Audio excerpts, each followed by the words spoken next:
할렐루야.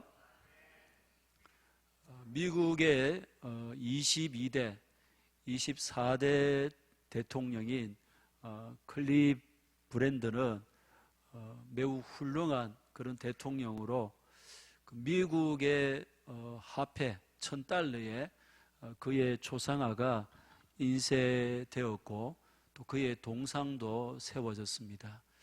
미국의 대통령제에서는 연임이 불가했기 때문에 그가 22대 대통령이 되고 또 24대에 그렇게 대통령이 되었던 겁니다. 이 클리브랜드가 청년 시절에 그의 인생을 결정할 매우 중요한 선택의 순간이 있었습니다. 클리브랜드가 한 친구와 함께 별 생각 없이 도박장을 향하고 있었습니다. 그런데 그 가는 길에 교회 입구를 우연히 지나게 되었는데 그 입구에 적힌 주일 설교의 제목을 보게 됩니다. 그 제목이 뭐냐면 죄의 삭은 사망이다.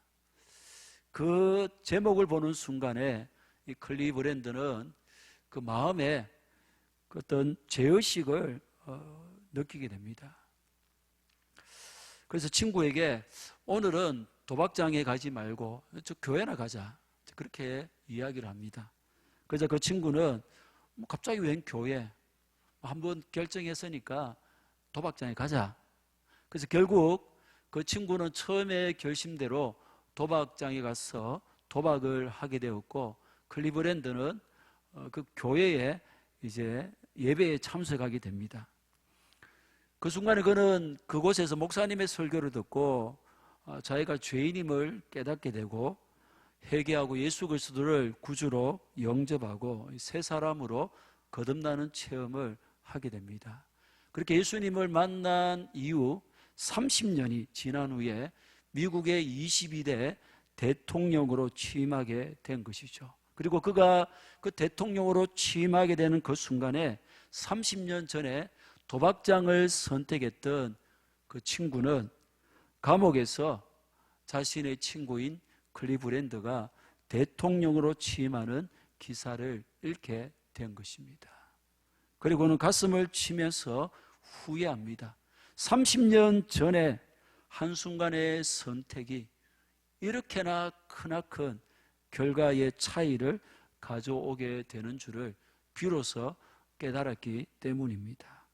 정말 순간의 선택이 10년이 아니라 우리의 일생을 좌우하며 나아가서 우리의 영혼까지도 좌우하기도 하는 것입니다. 우리는 본문에서도 하나의 선택이 어떤 결정적인 결과를 가져오게 되었는지를 보게 됩니다.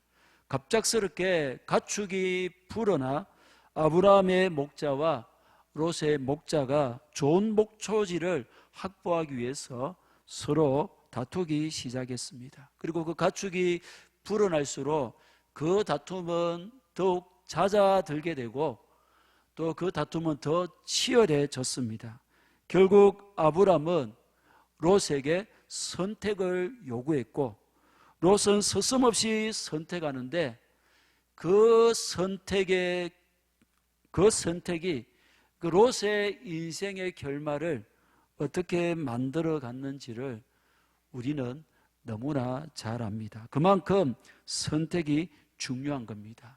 여러분, 선택은 단순히 1과 2 중에 하나를 택하는 것, A와 B 중에 하나를 택하는 차원이 아닙니다. 그 하나를 고르는 것에는 그 사람의 가치관이 거기에 묻어나게 되는 거예요. 그 사람이 무엇을 중요하게 여기고 어떤 것에 우선권을 두는지 그 선택이 그대로 거기에 배견하게 된다는 것입니다. 우리는 지난 시간에 아브라함의 선택을 살펴보았는데 자세히 보시면 아브라함은 어느 한편을 선택하지는 않았습니다. 그는 삼촌이었고 그 갈대와 우르에서부터 여기에 이르기까지 아들처럼 보살폈던 롯에게 먼저 선택권을 주었습니다. 아브라함의 선택은 부자가 되는 것이 아니라 가족이었어요. 그리고 무엇보다 그의 선택은 하나님이었습니다. 앞서 애굽으로의 잘못된 선택과 아내의 사례를 누이라고 어떤 속이는, 거짓말하는 잘못된 선택을 통해서 그는 굉장히 곤욕스러운 상황을 맞이했습니다. 하나님께서 그 상황을 한순간에 잠잠케 하시는 것을 두 눈으로 목도했습니다. 그는 유목민이었고 그 역시 가축이 굉장히 많아졌기 때문에 더 넓고 좋은 목초지가 필요했습니다. 그리고 앞으로를 위해서도 그런 목초지를 확보해야 했습니다.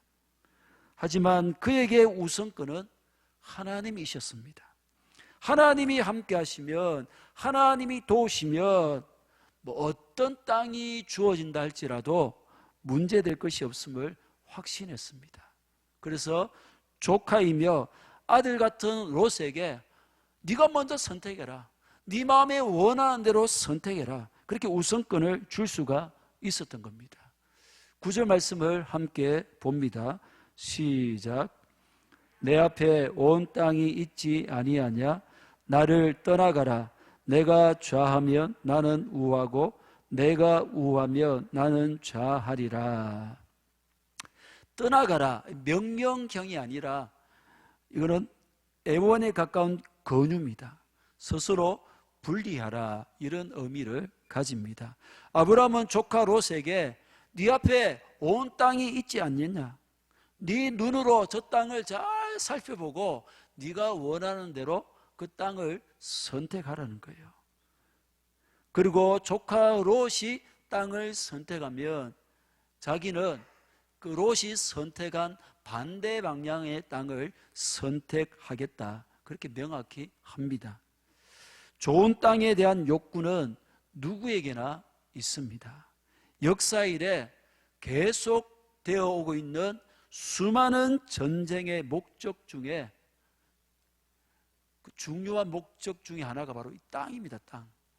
비옥한 땅이라든지 어떤 군사적으로 어떤 전략적인 요충지를 차지하기 위한 그런 전쟁이 끊임없이 일어나고 있는 것입니다. 우리나라에서도 종종 아파트 분양가가 최고가를 기록했느니, 또는 경쟁률이 몇백 대 1이니 하는 뉴스를 듣습니다. 무슨 말입니까? 좋은 땅, 좋은 집에 대한 욕심이 그만큼 두드러진다는 겁니다. 아브라함도 인간이기에 좋은 땅에 대한 욕심이 왜 없었겠습니까? 조금이라도 좋은 땅, 좋은 환경을 위해서 필사적인 우리의 시선으로 볼 때에 이 아브라함의 결정은 선뜻 이해가 되지 않아요. 정상적이지 않습니다. 정말 그렇지 않습니까? 조카인 롯에게 삼촌인 그가 선택권을 양보할 이유가 전혀 없습니다. 그는 롯보다 훨씬 더 많은 가축을 거느리고 있었어요. 삼촌인 그가 먼저 땅을 선택하는 것이 당연해 보이고 정상적으로 보이고 자연스러워 보입니다. 그런 아브라함이 이렇게까지 조카에게 양보할 수 있었던 것은 신앙이 아니고는 설명이 안 되는 거예요. 좋으신 하나님을 믿기에 앞서 12장 7절에 내가 이 땅을 네 자손에게 주리라 하신 말씀을 붙들었기에 가능한 것입니다. 이제 조카 롯은 어떤 선택을 합니까? 그가 땅을 선택하는 순간 그 기준은 무엇입니까? 10절입니다. 시작. 이에 롯이 눈을 들어 요단 지역을 바라본즉 소알까지 온 땅에 물이 넉넉하니 여호와께서 소돔과 고모라를 멸하시기 전이었으므로 여호와의 동산 같고 애굽 땅과 같았더라. 롯은 땅 선택권이 주어지자 이게 웬 떡이냐, 웬 행제냐, 정상적이라면 삼촌에게 양보했어야 함에도 불구하고 롯은 오히려 좋은 기회라 여기고 보다 좋은 땅을 선택하기 위해서 매우 신중하게 땅을 살펴보았습니다. 여러분 같으면 어떨 것 같습니까? 이제 롯은 지금까지 함께하며 아버지처럼 의지하던 아브라함을 떠나가야 합니다. 독립해야 되는 거예요.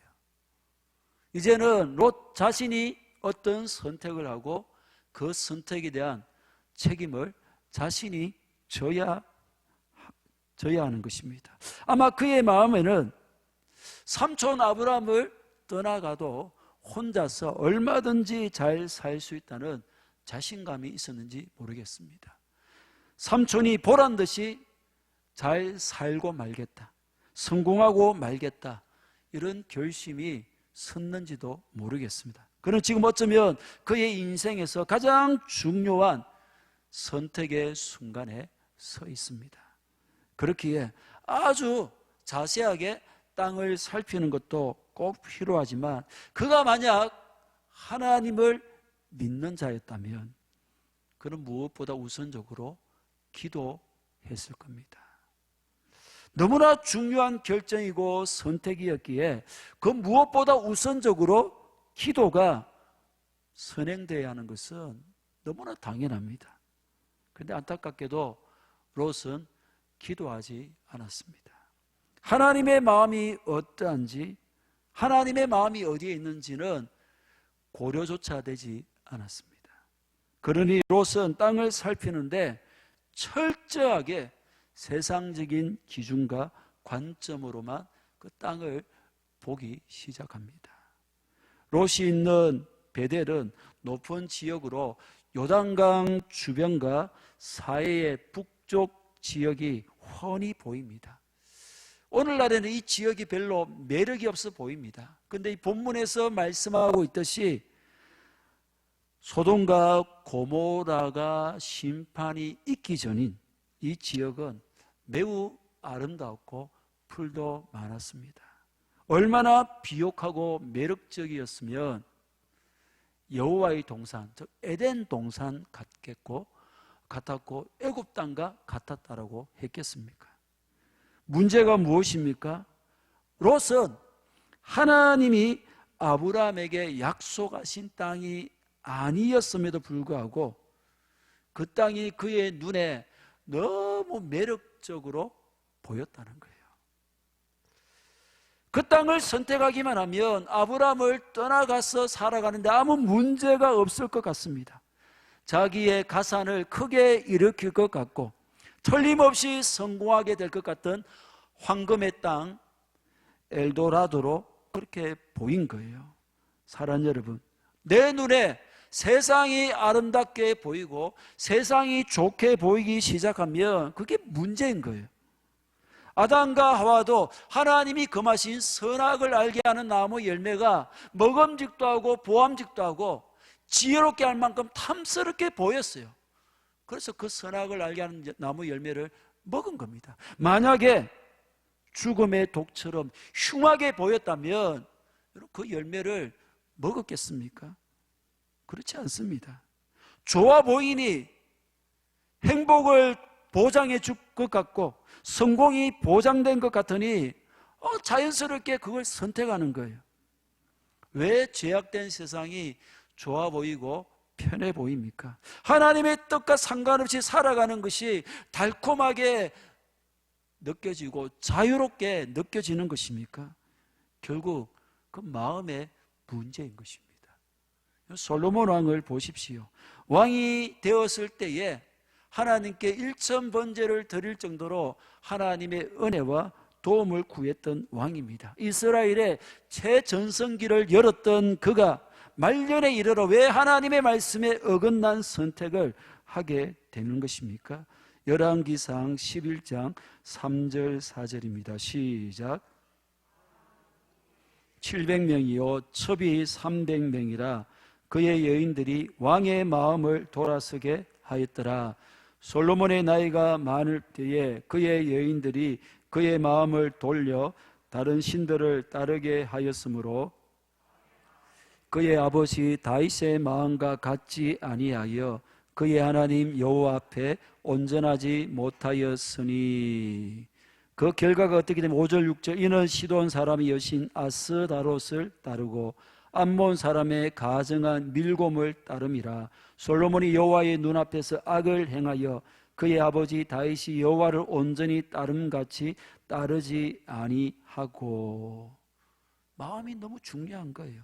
끝까지 여호와의 편에 섰던 다윗과 인생 말년에 여호와 앞에서 악을 행한 솔로몬의 결정적 차이가 무엇입니까?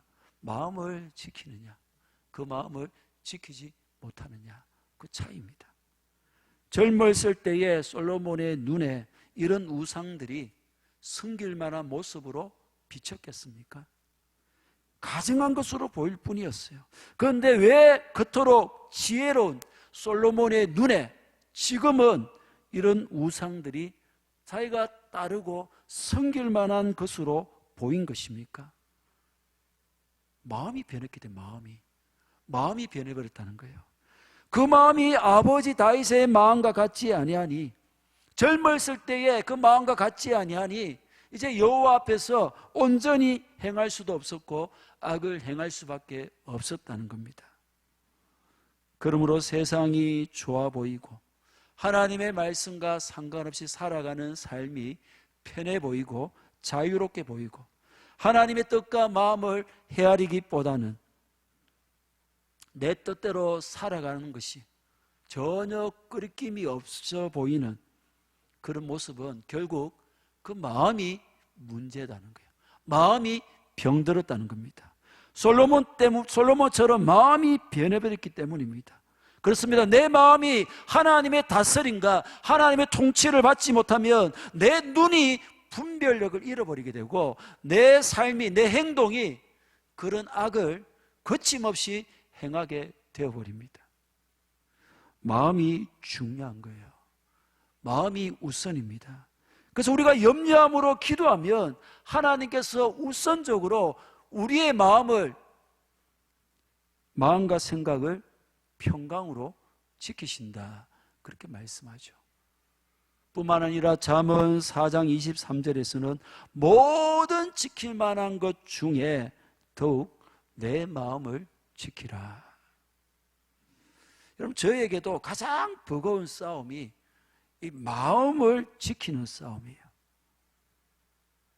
주님을 향하도록 말씀에서 어긋나지 않도록 허탄함에 물들지 않도록 정말 매 순간 치열하게 싸우는 거예요. 그렇지 않으면 이 마음을 지켜낼 수가 없는 것 같아요. 하나님 앞에 나오신 사랑하는 여러분, 무엇보다 이 시간 내 마음을 좀 점검해 보십시오. 내 마음을 좀 점검해 보십시오. 내 마음을 좀 하나님 앞에 올려드려 보십시오.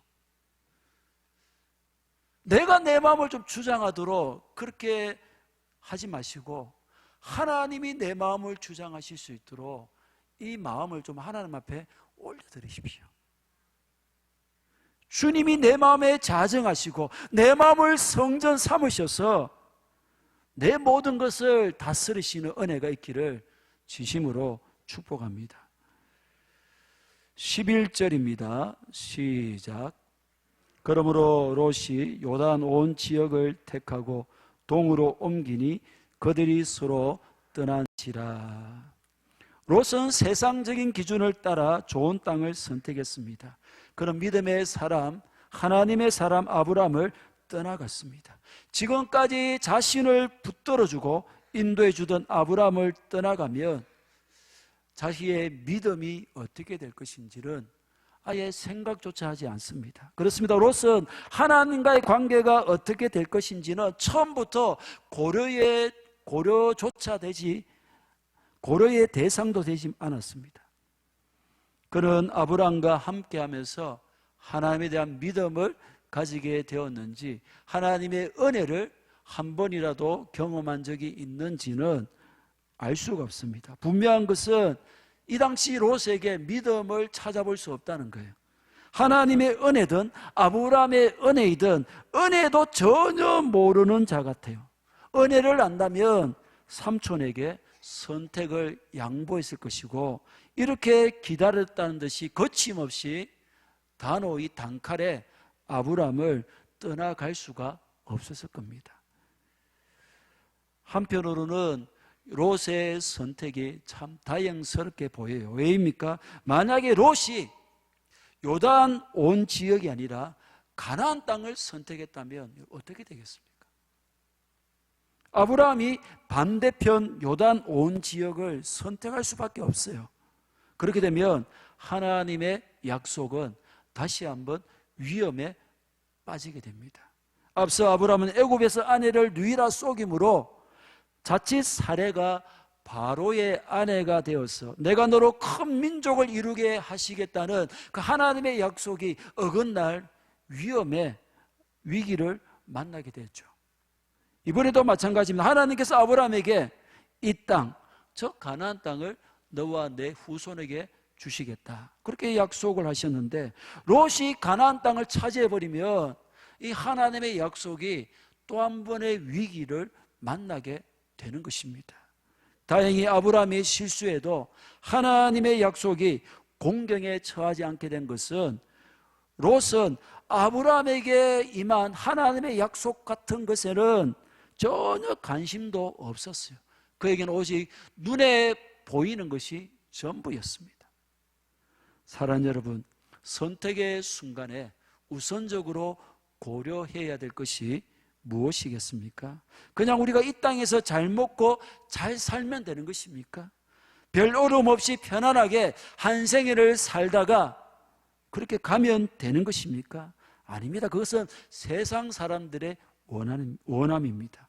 하나님 없는, 믿음 없는 세상에 속한 사람들의 기준인 것이에요. 우리의 우선적인 기준은 당연히 하나님과의 관계가 되어야 합니다. 신앙생활에 유익이 되는가가 되어야 한다는 겁니다. 하나님의 뜻에 부합한지, 하나님의 뜻을 이루는 것이 되는지, 그것이 기준이 되어야 한다는 것입니다. 여기에 부합되지 않는다면 아무리 좋아 보여도, 성공이 보장된다 할지라도 결코 그 길을 가서도 안 되고 그것을 선택해서도 안 됩니다. 그러기 위해서 우리가 기도를 놓을 수 없는 것 아닙니까? 기도 없는 결정은 잘못된 선택일 수밖에 없습니다. 망하는 길로의 선택은 당연합니다. 우리는 절대로 내 눈을 신뢰해서는 안 됩니다. 내 경험이나 지식도 마찬가지입니다. 내 판단은 정확하지 않습니다. 사랑하는 여러분, 우리가 아무리 뛰어난다고 한들 하나님보다 앞설 수 있겠습니까? 그것을 아는 믿음의 사람은 겸손할 수밖에 없습니다.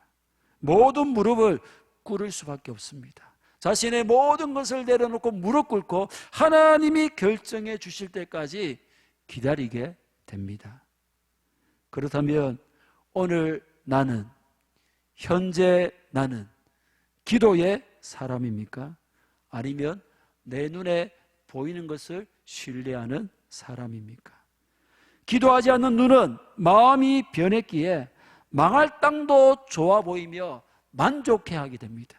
하지만 기도하면 사람을 보는 눈도, 사물을 보는 눈도 달라지게 되죠. 기도로 눈이 바뀌기를 축복합니다. 기도로 모든 것을 결정하기를 축복합니다. 롯이 드디어 아브라함을 떠나갑니다. 롯이 욕심을 부린 것도, 기도하지 않고 선택한 것도 큰 잘못이지만 또 결정적인 잘못은 믿음의 사람, 기도의 사람, 축복의 사람 아브라함을 서슴없이 떠나갔다는 거예요. 아브라함은 75세나 되었고 자식도 없고 롯에게 좋은 땅도 양보해버리고, 롯이 볼 때는 어리석고 별 볼 일 없어 보이기도 합니다. 하지만 아브라함이 누굽니까? 하나님의 축복의 사람입니다. 그로 인해 모든 민족이 복을 받게 되는 축복의 통로입니다. 복을 나눠주는 사람인데 롯이 그것을 보지 못합니다. 그래서 그토록 쉽게 그를 떠나버리고 맙니다. 세상적으로 볼 때 아브라함과 있으면 더 이상 별 도움이 안 될 것 같고 유익이 없을 것 같이 보여요. 결론적이지만 불운한 재산으로 인해 함께 그 땅에 머무르는 것이 불편해도 롯은 필사적으로 아브라함의 곁에 있어야 했습니다. 자기의 목자들에게 다투지 말고 양보해라. 그래서 목초지를 양보함으로 그 재산에 손해가 난다 할지라도 그는 아브람을 쫓아야 했습니다. 12절 13절입니다. 시작. 아브람은 가나안 땅에 거주하였고 롯은 그 지역의 도시들에 머무르며 그 장막을 옮겨 소돔까지 이르렀더라. 소돔 사람은 여호와 앞에 악하며 큰 죄인이었더라. 만약 롯이 축복의 사람, 기도의 사람 아브람과 함께 했다면 그가 소돔까지 옮겨갔겠습니까? 나중에 소돔과 고모라가 망할 때에 이미 아브람을 멀리 떠나간 롯이었지만 하나님은 아브람 때문에 천사를 보내어서 롯을 살려내지 않았습니까? 이런 아브람이 롯과 함께 했다면, 롯이 이 아브람과 함께 했다면 롯은 잘못될 수가 없습니다. 그렇습니다. 롯은 아브람과 함께 할 때가 그의 인생의 황금기였습니다. 클라이막스였습니다. 아브람과 헤어진 다음부터 그의 인생은 쇠퇴하기 시작해서 끝에 가서는 모든 소유가 불타버리고 아내가 소금 기둥이 되고 두 딸들과 관계를 맺는 너무나 비참하고 저주받은 인생이 되어버렸습니다. 즉 그의 인생은 아브람과 함께할 때 행복했으며 아브람과 헤어지면서 볼품없이 쇠퇴해져 갔습니다. 아브람은 기근이 있었지만 계속 가나안 땅에 머물렀고 이미 좋은 땅을 선택한 롯은 더 좋아 보이는 소돔으로까지 장막을 옮겨갔습니다. 아브람은 세상 눈으로 보기에는 척박하고 메마른 땅이지만 하나님의 약속의 땅이기에 계속 머물렀습니다. 믿음으로 약속을 붙든 것입니다. 하지만 믿음의 사람, 축복의 사람, 기도와 예배의 사람을 떠나간 롯은 완전히 브레이크가 파열된 자동차와 같습니다. 그를 제어해 줄 아브람을 떠남으로 육신의 욕망을 쫓아서 멸망의 길로 거침없이 내리달았습니다. 롯이 소돔으로 옮겨간 것이 우연입니까? 순간의 선택, 한 번의 잘못된 선택은 두 번, 세 번으로 이어지기가 쉽습니다. 늘 처음이 고비죠. 첫 단추가 잘못 끼워지면 처음의 자리로 돌아와서 다시 시작하지 않으면 회복될 수가 없습니다. 한번 세상을 선택하여 세상 맛을 보고 나니 더욱 세상 깊숙이 끌려갈 수밖에 없습니다. 왜냐하면 소돔에는 자기와 비슷한 부류들이 살기에 그것으로 이끌림을 받는 것은 너무나 당연하고 필연적이었습니다.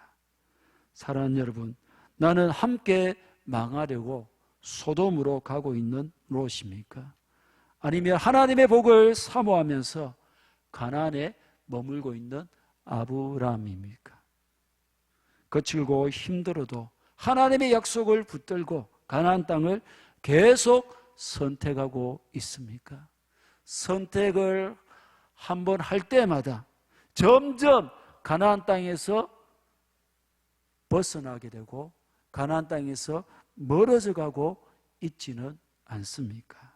나는 지금 어디에 머물고 있습니까? 지금의 이 선택이 어떤 결과를 가져오게 될지, 이렇게 선택하며 나아간다면 나의 미래는, 나의 결말은 어떻게 될 것인지 진지한 고민이 있어야 합니다. 하나님 우리를 축복의 사람으로 불러주셨습니다. 믿습니까? 그런데 선택의 순간마다 이 복을 스스로 차버리지 않기를 진심으로 축복합니다. 말씀을 맺습니다. 우리 인생은 끊임없는 선택을 요구합니다. 사소하고 작은 선택도 있지만 어떤 선택은 우리의 인생을 결정짓기도 합니다. 그만큼 선택이 중요합니다.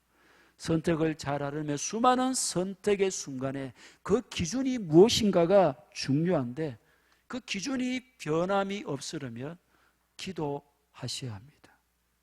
사랑하는 여러분, 나의 선택의 기준은 무엇입니까? 하나님의 말씀에 대한 믿음입니까? 아니면 눈에 보이는 것 우리의 감각입니까? 세상적인 이익의 잣대는 아닙니까? 하나님의 뜻과 마음은 고려되지 못하고 항상 내 중심적인 것은 아닙니까?